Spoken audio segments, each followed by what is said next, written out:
Have you ever noticed, maybe on a nice summer evening and you're running around outside, that your shadow looks super long? But then, at other times of the day, it's really short. What's up with that? Does your shadow have a mind of its own, like Peter Pan's? Nope.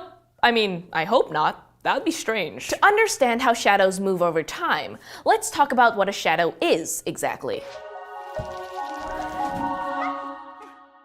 Say you're standing outside in the sun and you spot your body's shadow. Your body is solid. That means it can block sunlight. Since sunlight can't pass through your body, it makes a dark area behind it, opposite from the direction the sun is coming from. This dark part where the sunlight can't reach is your shadow. So why doesn't this dark patch stay in the same spot throughout the day? Well, for one thing, you move, so your shadow moves with you. But let's pretend you stand in the same spot all day long. No, wait, that sounds super boring. Just picture something that doesn't move around, like a tree or a building. Its shadow would still move throughout the day. That's because the shadow is made by the light of the sun, and the sun is constantly moving in the sky. Well, you know it's not really the sun that's moving. You should definitely check out our video about how the Earth moves or rotates on its axis, making the sun appear to move across the sky. Even though it constantly seems to be changing where it is in the sky, some people know exactly where the sun's gonna be at certain points during the day. In fact, ancient civilizations thousands of years ago used the sun like a giant clock.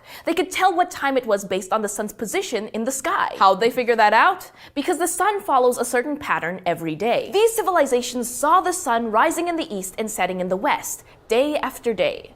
Soon they were able to guess what time it was based on where the sun was on its path from east to west. Cool, huh? And since the movement of the sun follows patterns during the day, so does the movement of shadows. Any idea what those shadow patterns might look like? Let's find out.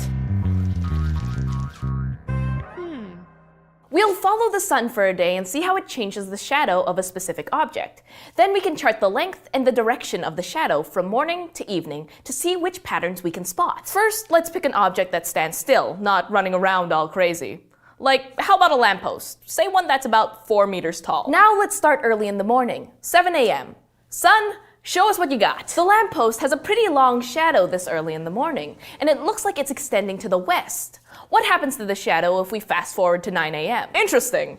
The shadow's still pretty long, but not quite as long as at 7 a.m.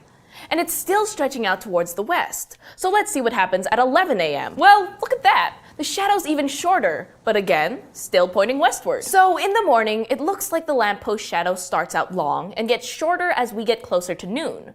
But they all extend to the west. What happens at noon? Hardly any shadow. The sun is high in the sky at noon, almost directly overhead. Depending on where on Earth an object is, its shadow will usually point north or south at noon rather than east or west. Let's see what happens to the shadow in the afternoon, jumping to 2 p.m. Looks like the shadows are getting a little bit longer again now that the sun's going lower in the sky. But unlike in the morning, the shadow is now pointing east. Will the shadow continue to get longer at 4 p.m.? Yep. It's definitely getting longer, still pointing east, too. How about 6 p.m.? The shadow's about as long as it was in the morning, right? But again, unlike in the morning, the shadow is stretching out towards the east. So what patterns did we see the lamppost shadow follow? Let's look at these two bar graphs that recorded our observations. In the first graph, we've charted the length of the lamppost shadows.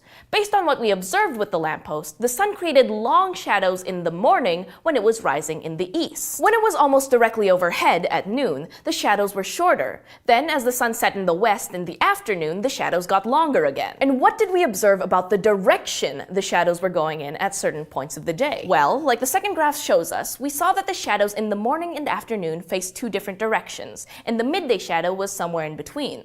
So graph number 1 shows us that when the sun is low in the sky, shadows are long. When it's high in the sky, shadows are short. Graph number 2 shows us that whatever direction the sun is in the sky, the shadows it creates will point in the opposite direction.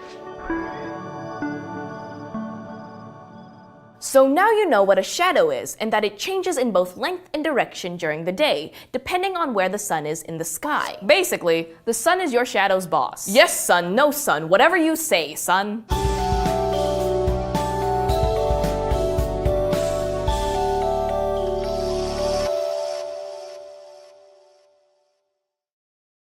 Let's role play.